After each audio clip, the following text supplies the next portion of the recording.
Hi guys, welcome to Big Topic.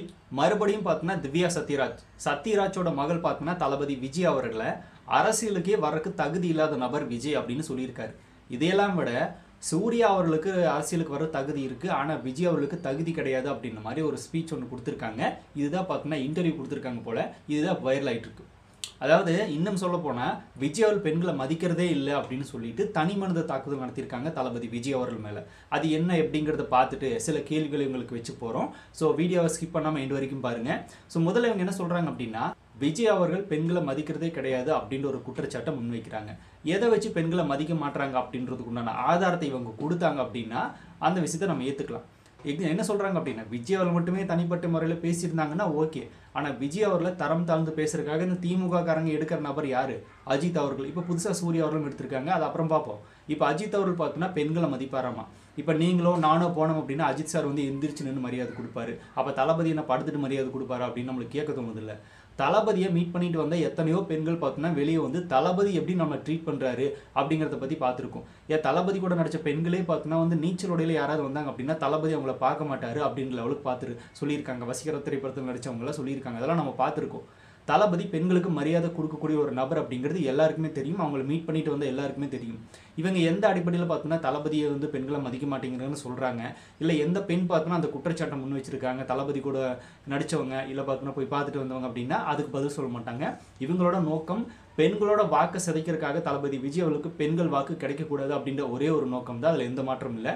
அதுக்கு இந்த மாதிரி தற்குறித்தனமான சில கேள்விகளை முன்வைக்கிறாங்க. சரிப்பா, நீங்கள் அந்த அளவுக்கு பெண்களுக்கு ஆதரவு கொடுத்து பெண்களை மதிக்கிறவங்களா இருந்தால் சைவம் வைணவம் அப்படின்னு உங்கள் கட்சியில் பொன்முடி அவர்கள் பேசிகிட்டு இருந்தாங்களே, அப்போ எந்த ஆணையை பிடிங்கிட்டு இருந்தீங்க அப்படின்னு நம்ம கேட்க தோணுதில்லை. அப்போ என்ன பண்ணிட்டு இருந்தீங்க? அதுவும் பார்த்தோன்னா நீங்கள் ஒரு முற்போக்கு சிந்தனையாளர், நீங்கள் தான் முதல்ல கோவப்பட்டிருக்கணும். பெண்களை பார்த்தோன்னா பேசுகிறதே தப்பு, அதுவும் அவதூறாக இந்த மாதிரி பேசுகிறீங்களே இதெல்லாம் பார்த்தோன்னா சரியானதா, அது ஒரு அமைச்சர் பேசுகிறீங்களே சரியானதா அப்படின்னு அப்போயே பொங்கவே இல்லை. நீங்கள் பொங்கவே இல்லை. எங்கே போயிருந்தீங்க அந்த டைமில்? யார் தலையில் ஆணி அடிக்க போயிருந்தீங்களா, யார் தலையில் இருக்கிற ஆணியை பிடுங்க போயிருந்தீங்க அப்படின்னு நம்ம கேட்கலாம்ல, கேட்க தான் செய்வோம். ஸோ இந்த மாதிரி பார்த்தோம்னா பெண்களுக்கு முக்கியத்துவம் கொடுக்குற நபர் தளபதி விஜய் அவர்களை எந்த ஒரு ஆதாரமும் இல்லாமல் பார்த்தோன்னா இந்த மாதிரியான ஒரு விஷயம் முன்வைக்கிறவங்களுக்கு நம்ம வன்மையான கண்டனத்தை தெரிவிச்சுக்கலாம். ஏன் மிகப்பெரிய அளவில் பார்த்தோன்னா இவங்க மேலே ஒரு ஆக்ஷன் கூட எடுக்கலாம், அந்த லெவலுக்கு பார்த்தோன்னா இருக்குது. இப்போ அஜித் அவர்கள் பார்த்தோன்னா பெண்கள் வந்து எந்திரிச்சு மரியாதை கொடுக்குறாரு அப்படின்னா விஜய் அவர்கள் நீங்கள் போனப்போ எப்போ கால் மேலே கால் போட்டு உட்காந்துட்டு என் காலில் விழுங்க அப்படின்னு சொன்னாரா? உங்களை மாதிரி பார்த்தோன்னா திமுக கட்சியில் காலில் விழுந்து பதவி வாங்குறவங்களாம் கிடையாது நாங்கள். ஸோ அதுவும் தளபதி விரும்ப மாட்டார். இவங்க அந்த மாதிரியான நபர்கள். சரி, இப்போது ரசிகர்கள் பார்த்தோன்னா பெண்களை மதிக்கிறதே இல்லை, மிக முக்கியமாக என்ன பார்த்தோன்னா உருவை கேலி பண்ணுறாங்க, தனி மனித தாக்குதல் நடத்துகிறாங்க அப்படின்னு இவங்க பேசுகிறாங்க. யார்? விஜய் ரசிகர்கள் பேசுனதுக்கு விஜயை பார்த்தோன்னா இவங்க திட்டுறாங்க. இப்போ நீங்கள் மட்டும் என்ன பண்ணியிருக்கீங்க? இவங்க என்ன சொல்கிறாங்க அப்படின்னா போகிற போக்கில் அஜித் அவர்கள் பார்த்தோன்னா அவரோட மனைவியை நல்லா பார்த்துக்கிறாரு, அம்மாவை நல்லா பார்த்துக்கிறாரு அப்படிங்கிறாரு. அப்படின்னா என்ன அர்த்தம்? விஜய் வந்து அவரோட மனைவியும் சரி அவங்க அம்மாவும் சரி சரியாக பார்க்கல அப்படின்னு அர்த்தம் தானே? அதைத்தானே இவங்க பார்த்தோன்னா தனி மனித தாக்குதல் அப்படின்னு நடத்துகிறாங்க. இவங்க டைரெக்டாக ஒரு கட்சி தலைவரை தனி மனித தாக்குதல் நடத்துவாங்க, ஆனால் இவங்களை ரசிகர்கள் தனி மனித தாக்குதல் நடத்தினா இவங்க பார்த்தோன்னா குற்றச்சாட்டு வைப்பாங்க. ரசிகர்கள் நடத்துனாங்க அப்படின்னா அந்த ரசிகர்களை போய் கேளுங்க, அவங்க அம்மா அப்பாவை போய் கேளுங்க. அது எதுக்கு விஜயை பார்த்து கேட்டுட்ருக்கீங்க? விஜயை பார்த்தோன்னா அவங்கள வளர்த்துட்ருக்காரு, அவங்க வீட்டில் அவங்க அம்மா அப்பா வளர்க்குறாங்க அப்படின்னா அவங்கள போய் கேளுங்க. அது என்ன தளபதி பேசுறது? இதில் என்ன மாதிரியான ஒரு முரண்பாடான விஷயம் அப்படிங்கிறது நம்மளுக்கு தெரியல. தளபதி விஜய் அவர்களுக்கு ரசிகனாக இருந்தாலே அந்த ரசிகனோட எல்லா பொறுப்பையும் பார்த்தோம்னா தளபதி தான் எடுத்துக்கணும் அப்படின்னா என்ன விஷயம்? இது எந்த மாதிரியான நபர்னா எந்த மாதிரி எடுத்துக்கிறது? இப்போ திராவிடத்துக்கு சப்போர்ட் பண்ணுறாரு சத்யராஜ் அவர்கள், அவர் பார்த்தோம்னா ஒரு ஆதரவாளர் தான், அதில் மாற்றம் இல்லை. இப்போ சத்யராஜ் அவர்கள் பேசுறதுனால தான் முதல்வரே பார்த்தோம்னா ஸ்டாலினா வந்து முதல்வன் ஆறார் அப்படின்னு சொன்னால் ஒத்துக்குவீங்களா? இல்லை முதல்வர் தான் தோத்துட்டார் அப்படின்னாலும் அதுக்கு காரணம் சத்யராஜ் தான் சொன்னால் நீங்கள் ஒத்துப்பீங்களா? எல்லாடிங்க நீங்கள் தான் கட்சியில் பார்த்தோன்னா தொழில்நுட்ப பிரிவில் வந்து ஜாயின் பண்ணியிருக்கீங்க, அந்த பதவி வேறு உங்களுக்கு கொடுத்துருக்காங்க. தொழில்நுட்பம்னா என்ன அப்படிங்கிறதே உங்களுக்கு தெரியாது, ப்ளஸ் அறிவுநுட்பம்னா என்னென்ன தெரியல அப்படின்ற போது தொழில்நுட்பத்தை பற்றி எப்போ என்ன தெரிஞ்சு வச்சுருக்க போகிறாங்க அப்படிங்கிறது நம்மளுக்கு தெரியல. இப்போ இந்த வீடியோவை நான் மிக முக்கியமாக பார்த்தோன்னா இவ்வளோ ஓப்பனாக பேச போகிறேன், இன்னும் நிறைய விஷயங்களை பேச போகிறோம். இவ்வளோ ஓப்பனாக பேசுறதுக்கு காரணமே பார்த்தோன்னா சத்யராஜ் அவர்களும் சிவராஜ் அவர்களும் தான். ஏன்னா அவங்களுக்காக தான் கொஞ்சம் சும்மா இருந்தோம், நம்ம பார்த்தோன்னா பெரிய அளவில் பேசாமல். அவங்கள நம்மளுக்கு பிடிக்கும், அவங்க மேலே ஒரு மரியாதை இருக்குது அப்படின்றதுக்காக சும்மா இருந்தோம். ஆனால் இப்போ இவங்க என்ன சொல்கிறாங்க அப்படின்னா இந்த இன்டர்வியூவில் சொல்லியிருக்காங்க, நான் பேசுகிற கருத்துக்கும் என்னோட அப்பாவுக்கும் என்னோட அண்ணனுக்கும் சம்மந்தம் கிடையாது, நாங்கள் பார்த்தோன்னா ஃபேமிலியாக இருந்துக்குவோம், ஆனால் அரசியல் ரீதியாக கொள்கை ரீதியான்னு வரும்போது நாங்கள் வந்து தனிப்பட்ட முறையில் தான் இருப்போம், அதில் யாரும் பார்த்தோன்னா பெருசாக சொல்ல மாட்டாங்க, என்னோட கருத்தில் எங்கள் அப்பா தலையிட மாட்டாருன்னு சொல்லிட்டாங்க. இப்போ நம்மளுக்கு பார்த்தோன்னா வாய்ப்பு, இப்போ சத்யராஜ் அவர்களுக்காக நான் சும்மா இருக்க வேண்டிய அவசியம் கிடையாது, சிபிராஜ் அவர்களுக்காக சும்மா இருக்க வேண்டிய அவசியம் கிடையாது. அவர் தளபதியோட ஃபேன் அப்படி எங்கள் அண்ணா தளபதியோட ஃபேன் அப்படின்றக்காக நான் விஜய்க்கு சப்போர்ட் பண்ண முடியாதுன்னு சொல்கிறாங்க. இதை யார் கேட்டால்? அப்போது நீ சப்போர்ட் பண்ணால் என்ன, சப்போர்ட் பண்ணலன்னா என்ன? உங்களோட ஒரு ஓட்டை வாங்கி பார்த்தோன்னா தளபதி என்ன சிஎம் ஆக போகிறாரா? சரி, அதெல்லாம் விடுங்க அந்த டாப்பிக்குள்ள நம்ம போக வேணாம். பெண்களை மதிக்க மாட்டார் விஜய்னு சொல்கிறாங்களே, அது அப்பட்டமான பொய். அதுக்கு ஆதாரத்தை முடிஞ்சால் எடுத்து வைங்க அப்படின்றது நம்மளோட முதல் கேள்வி. அடுத்தது என்ன சொல்கிறாங்க அப்படின்னா, சூர்யா அவர்கள் அரசியலுக்கு வரக்கு தகுதி இருக்காமா? ஏன்னா அகரம் ஃபவுண்டேஷன் அப்படின்னு வச்சு குழந்தைங்களை படிக்க வச்சுட்டு இருக்காரு. அவர் அரசியலுக்கு வரலாம், விஜய்க்கு என்ன தகுதி இருக்குன்னு கேட்குறாங்க. ஏன் விஜயில் எத்தனை பேர் படிக்க வச்சிருக்காருன்றது உங்களுக்கு தெரியுமா? விஜய் ஒரு ஃப்ரீயாக ஸ்கூல் கட்டி கொடுத்துருக்காரு அப்படிங்கிறது உங்களுக்கு தெரியுமா? படிப்பு விஷயமா பார்த்தோன்னா எத்தனையோ பேருக்கு உதவி பண்ணிட்டு இருக்காங்க, விஜய் ரசிகர்கள் உதவி பண்ணிட்டு இருக்காங்க, அதெல்லாம் உங்களுக்கு தெரியுமா? அவ்வளவே அந்த அகரம் ஃபவுண்டேஷன் நடத்துறதுக்காக பார்த்தோன்னா தளபதி ஃப்ரீயாக தான் அதை ப்ரொமோஷன் பண்ணுறதுக்காக சூர்யாவில் கூட நடிச்சு கொடுத்தாரு. இந்த விஷயங்கள்லாம் பார்த்தோன்னா கல்விக்காக தளபதியும் கை கொடுக்கக்கூடிய ஒரு நபர் தான். தளபதினால படிச்சவங்க பார்த்தோன்னா இப்போ வேலையில் இருக்காங்க அப்படிங்கிறதெல்லாம் அவங்களே சோசியல் மீடியாஸில் வீடியோ மூலமாக ஷேர் பண்ணும்போது நாங்களாம் பார்த்துட்டு தான் இருக்கோம். நீங்களாம் பார்க்கவே இல்லையா? இப்போ வந்து கவர்மெண்ட்டை கையில் வச்சிருக்கிற ஒரு முதல்வர் பார்த்தோன்னா படிப்பை கொடுக்குறது ஒரு பெரிய விஷயம் கிடையாது. ஏன்னா அதோட வேலை, அவரோட கடமை, அதை பண்ணி தான் ஆகணும். ஆனால் சம்மந்தமே இல்லாத ஒரு நபர் பார்த்தோம்னா சூர்யாவாகட்டும் விஜயாகட்டும் அவங்க பார்த்தோம்னா கல்விக்கு உதவி பண்ணுறாங்க. இதில் 2 பேரும் பண்ணுறது அதுதான் பெருசு இதுதான் பெருசுனால பார்க்கக்கூடாது. ஆனால் 2 பேருமே சொந்த காசை போட்டு தான் பார்த்தோம்னா மாணவர்களை படிக்க வைக்கிறாங்க. 2 பேரையுமே பாராட்டணும். இது என்ன அவர் வேறு இவர் வேறு அப்படின்னு. இப்போ இவங்களோட நோக்கம் என்ன அப்படின்னா, சூர்யா அவர்கள் எடுத்து வச்சு விஜய் அவர்களை பேசணும் அப்படிங்கிறது தான். சரி, நான் ஒன்று கேட்குறேன். இப்போ சூர்யா அவர்கள் அந்த குழந்தைங்களை படிக்க வைக்கிறதுக்காகவே பார்த்தோம்னா அரசியல் வரக்கு தகுதியானவரா அப்படின்னு தான் நம்ம கேட்கக்கூடியது. இதனால சூர்யா ஃபேன்ஸ் பார்த்தோம்னா யாருமே தப்பாக நினச்சிக்காதீங்க. இப்போ இவங்க பார்த்தோம்னா சூர்யா அவர்கள் ஒரு கட்சி ஆரம்பிச்சிருந்தாலும் எப்படி பேசுவாங்க அப்படின்றதுக்கு ஒரு சின்ன எக்ஸாம்பிள் தான் பார்த்துக்குங்களேன். இப்போ சூர்யா அவர்கள் பார்த்தோம்னா தளபதி மாதிரி தமிழக வெற்றி கழகம் அப்படின்னு தளபதி ஆரம்பிச்சிருக்காரு. சூர்யா பார்த்தோம்னா ஒரு தமிழக முன்னேற்ற கழகம்னு ஒரு கட்சி ஆரம்பிச்சு அரசியலுக்கு வரணும்னு சொல்லலாம்னு வச்சுக்கோங்களேன். அப்போ இந்த அக்காவோட ஸ்பீச் எப்படி இருக்கும் அப்படின்னா, சூர்யா அவர்களுக்கு அரசியலுக்கு வரக்கு என்ன தகுதி இருக்குது? ஒரு அகரம் ஃபவுண்டேஷன் வச்சு பார்த்தோம்னா மாணவர்களை படிக்க வச்சாலே அவர் வந்து அரசியலுக்கு வந்துடலாமா? இதுதான் அரசியலா? இன்னும் அரசியல் எவ்வளோ விஷயங்கள் இருக்குது, அதெல்லாம் அவருக்கு தெரியுமா? விஜய் அவர்கள் கூட பார்த்தோம்னா வந்து இதே மாதிரி தான் மாணவர்களை படிக்க வச்சாரு, ஸ்கூல் கட்டி கொடுத்துருக்காரு. ப்ளஸ் பார்த்தோம்னா அவரோட ரசிகர்கள் வந்து படிப்பகம், விருந்தகம், குருதியகம் அப்படின்னு நிறைய வச்சு நடத்திட்டு இருக்காங்க. இந்த மாதிரி பல நல்ல விஷயங்களை விஜய் பண்ணிட்டு இருக்காரு. இது எல்லாத்தையும் விட சூர்யா அவர்களோட பார்த்தோம்னா தளபதி விஜய் அவர்களுக்கு வந்து செல்வாக்கு அதிகமாக இருக்குது, மக்கள் செல்வாக்கு. அவர் நினச்சா கூட அரசியலுக்கு வரலாம். அவரே வரல, சூர்யா வந்து என்ன பண்ண போகிறார் அப்படின்ற ஒரு கேள்வி இந்த அக்கா கண்டிப்பாக கேட்பாங்க. சூர்யா அவர்கள் கட்சி ஆரம்பிச்சிருந்தானே இப்படி கேட்பாங்க. இப்போ அடுத்து பார்த்தோம்னா அஜித் அவர்கள் ஆரம்பிச்சிருந்தானே எப்படி இருக்குன்னு பாருங்களேன் இவங்களோட ஸ்பீச்சு.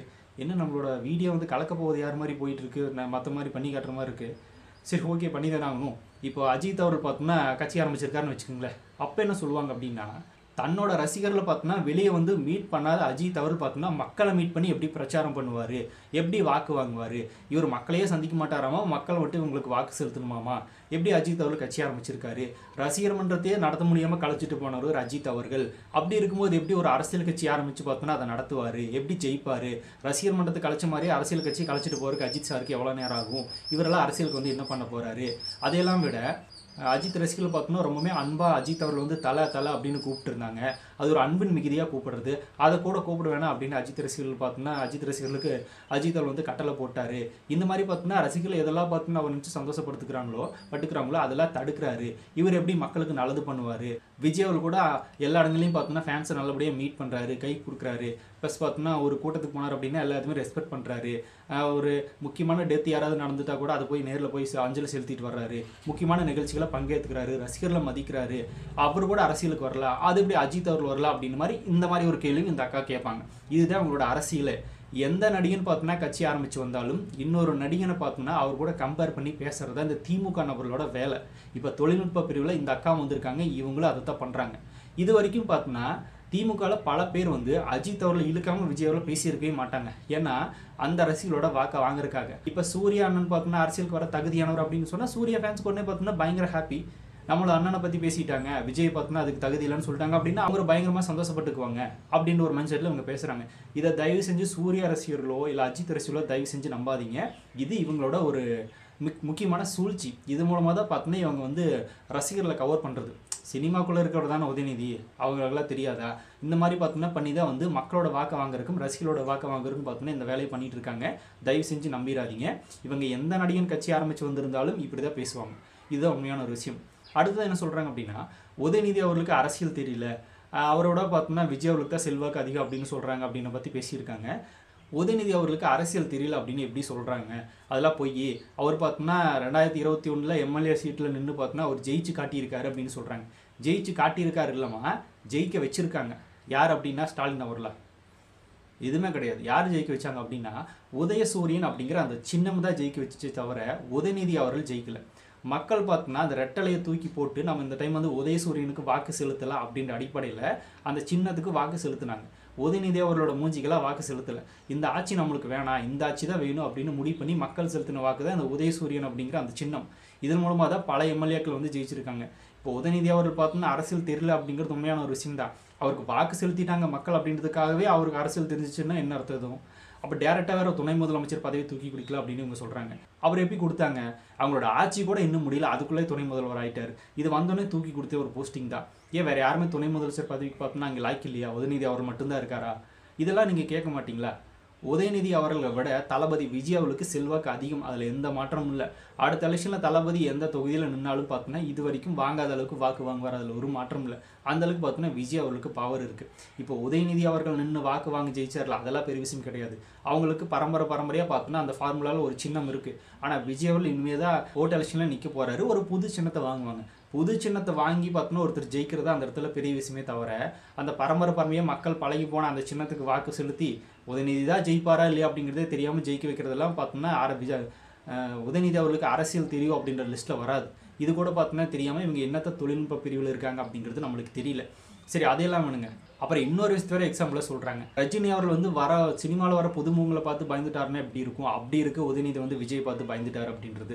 எஸ், அது உண்மையான ஒரு விஷயம் தான். இது கூட அவங்களுக்கு தெரியல. இப்போது ரஜினி அவர்கள் பார்த்தோன்னா ஒரு பீக்கில் இருக்கிற ஒரு நடிகர், அப்புறம் இப்போ வரைக்கும் இருந்துகிட்டே இருக்கார், அதில் எந்த மாற்றமும் இல்லை. இப்போ திடீர்னு பார்த்தோன்னா கவின் அவர்களை பார்த்து ரஜினி பயப்படுவாரான்னா பயப்பட மாட்டார். ஏன்னா பார்த்தோன்னா அவர் ஆல்ரெடி ஒரு அங்கீகாரத்தை வகித்து வச்சிருக்காரு, அதெல்லாம் பார்த்தோன்னா யாரும் மாற்ற முடியாது. அதே மாதிரி உதயநிதி அவர்களை கம்பேர் பண்ணும்போது விஜய் அவர்களுக்கு தான் செல்வாக்கு அதிகம், அதில் எந்த மாற்றமும் இல்லை. அப்படி இருக்கிறப்போ உதயநிதி அவர்களை விட தளபதி விஜய் அவர்கள் தான் பெரிய ஆள். இப்போ நேற்று வந்து ஒருத்தரை பார்த்தோன்னா கண்டிப்பாக உதயநிதி பார்த்து பயந்து தான் ஆகணும். பயந்துட்டு தானே இவ்வளோ விஷயங்களை பேசிகிட்டு இருக்கீங்க. எம்எல்ஏலேருந்து அமைச்சர்லேருந்து 2ஆம் கட்ட 3ஆம் கட்ட பேச்சாளர்லேருந்து நீங்கள் வரைக்கும் பார்த்தோன்னா பயந்துட்டு தானே விஜயை பற்றி பேசிகிட்டே இருக்கீங்க. தினம் தானே விஜயை பற்றி பேசுகிறத திமுகவோட வேலையே. அப்போ உதயநிதி மட்டும் இல்லை, அவங்க கட்சியில் இருக்கிற எல்லாருமே பயந்துட்டாங்கன்னு தான் அர்த்தம். புதுமுகத்தை பார்த்து 70 ஆண்டு காலமாக பயணிச்சுட்டு இருக்கிற அரசியலில் இருக்கிற முக்கியமான எல்லா நபர்களும் பயப்படுறாங்க. இதுதான் உண்மையான ஒரு விஷயம். இதை பார்த்தோன்னா இந்த அக்கா வந்து தெரிஞ்சுக்கிட்டாங்க. சரி, எப்படி நம்ம சொல்லாமல் சொல்லணுமே அப்படின்னு பார்த்தோம்னா ஒரு பாயிண்ட்டை நம்மளுக்கு எடுத்து கொடுத்துருக்காங்க. அதுலேருந்து நீங்கள் தெரிஞ்சுக்கோங்க, உதயநிதி அவர்கள் மட்டும் பயப்பில்லை, எல்லாருமே பயந்துட்டு இருக்காங்க தளபதியை பார்த்து. அதுவும் ஒரு புதுமுகம், அது அவங்களோட பயம். அதனால தான் பார்த்தோன்னா இப்படியெல்லாம் பேச வைக்குது. அப்புறம் விஜய் வந்து எந்த ஒரு தெளிவுமே இல்லாமல் அரசியல் கட்சி ஆரம்பிச்சிருக்காருன்னு சொல்கிறாங்க. சரி, இருந்துட்டு போகுது, உங்களுக்கு என்ன பிரச்சனை? எந்த ஒரு தெளிவுமே இல்லாமல் அவர் அரசியல் கட்சி ஆரம்பித்தார் அப்படின்னா அவரை மக்கள் அவாய்ட் பண்ணிட போகிறாங்க. அவர் வர்றாரு, நிற்கிறாரு, தோக்குறாரு, ஜெயிக்கிறாரு, அது அவர் விருப்பம். நீங்கள் பேசுகிறீங்க. சரி, உங்களுக்கு என்ன அரசியல் தெரியும்? இவ்வளோ நேரமாக நீங்கள் பேசின பாயிண்டில் ஏதாவது ஒரு வேல்யூவான ஒரு பாயிண்ட் இருக்கா? ஒரு பாயிண்ட்டுக்காவது பார்த்தோம்னா யாராவது திருப்பி பதில் கொடுக்காத முடியாத மாதிரி இருக்கா? சின்ன பையன் கூட பார்த்தோம்னா பதில் சொல்லிடுவான். சூர்யா அவர்கள் அகரம் ஃபவுண்டேஷன் நடத்துறதுனாலே அரசியலுக்கு வரக்கு தகுதி இருக்குது அப்படின்னு சொல்கிற இவங்களோட அடிவை பார்த்தோம்னா எந்த அளவுக்கு நம்ம எடுத்துக்கிறது அப்படிங்கிறத நீங்களே யோசிச்சுக்கோங்க. அப்போ ஸ்கூல் பார்த்தோம்னா நிறைய பேர் நடத்திட்டு இருக்காங்களே, எல்லாருமே அரசியலுக்கு வந்துடலாமோ? ஸோ இவங்க பார்த்தோம்னா என்ன சொல்கிறது, மற்றவங்களை கம்பேர் பண்ணி இன்னொருத்தரை பார்த்தோம்னா இறக்குறதுக்காக மட்டும்தான் பேசுகிறாங்களே தவிர இவங்களுக்கு அரசியல் சிந்தனையும் கிடையாது. இவங்க முற்போக்கு சிந்தனையாளர்களாமா. இவங்களுக்கு அடிப்படையில் சிந்தனை இருக்கா இல்லையான்றது தெரியாதுல, நம்மளுக்கு டவுட்டாக இருக்குது. இவங்க பார்த்தோன்னா முற்போக்கு சிந்தனையாளர்கள் அப்படின்னு பேசிக்கிறாங்க. இதெல்லாம் பார்க்கும்போது நம்மளுக்கு சிரிப்பாக இருக்குது. சத்யராஜ் அவர்கள் பார்த்தோம்னா எந்தளவுக்கு ஒரு தெளிவான ஆள் அப்படிங்கிறது தெரியுமா? அவர் பேசக்கூடிய ஸ்பீச் எல்லாம் அவரை கூட இருந்துட்டு பார்த்தோம்னா இன்னுமே சரியாக பேச தெரியல அப்படின்னா இவங்களை என்ன சொல்கிறதுன்னு தெரியல. ஸோ இதை பார்த்து சிவராஜ் அவர்களோ இல்லை சத்யராஜ் அவர்களோ தயவு செஞ்சு கூச்சிக்காதீங்க. இவங்களே சொல்லிட்டாங்க, என்னோட தனிப்பட்ட கருத்து இது, அவங்களாம் அது உள்ளே வரமாட்டாங்க, நாங்களும் பார்த்தோம்னா கூட மாட்டோம் அப்படின்னு. அதனால தான் நம்ம பேச வேண்டியதாக இருக்குது. இன்னும் ஏதாவது பேசுனாங்க அப்படின்னு நம்ம பேசுவோம். ஏன்னா அரசியல் அப்படின்னாலே பேசுகிறது தானே. எங்களுக்கெல்லாம் பார்த்தோம்னா அரசியல் தெரியாதுப்பா, இவ்வளோ தான் தெரியும். உங்களுக்கு தெரிஞ்சிச்சு அப்படின்னா அந்த அரசியல் அறிவை வச்சு விஜய் அவர்களை எப்படி வீழ்த்தணும் அப்படின்னு பாருங்கள். அவரோட மார்க்கெட்டை சரிக்கணும் அப்படின்னு பார்க்காதீங்க, அது எப்பவுமே நடக்காது.